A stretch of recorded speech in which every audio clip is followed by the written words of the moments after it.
നമസ്കാരം. സമഗ്രയിലേക്ക് സ്വാഗതം. LDF കൂത്തുപറമ്പ് നിയോജക മണ്ഡലം സ്ഥാനാർത്ഥി PK പ്രവീൺ ഇന്ന് രാവിലെ കിണവക്കലിൽ യുവതിയുവാക്കൾക്കൊപ്പം പ്രഭാത നടത്തം സംഘടിപ്പിച്ചു. പുറക്കളം മുതൽ കിണവക്കൽ മെട്ട വരെയാണ് നടന്നത്. LDF സ്ഥാനാർത്ഥി PK പ്രവീണിന്റെ നേതൃത്വത്തിൽ പുറക്കളം മുതൽ കിണവക്കൽ മെട്ട വരെയാണ് പ്രഭാത നടത്തം സംഘടിപ്പിച്ചത്.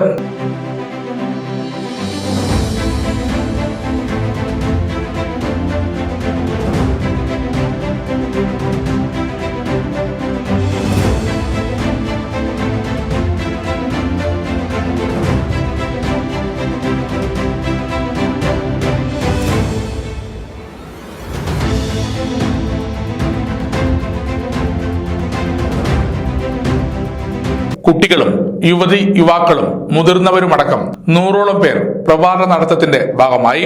കോട്ടയം ഗ്രാമപഞ്ചായത്ത് പ്രസിഡന്റ് ആതിര, മുൻ panchayat president C Rajeevan, K മനോഹരൻ, P ചന്ദ്രൻ, അഷ്റഫ് ചെമ്പിലാലി, M ദാസൻ, M പ്രേമീഷ് തുടങ്ങിയവർ നേതൃത്വം നൽകി. സമഗ്ര ന്യൂസ് കൂത്തുപറമ്പ്.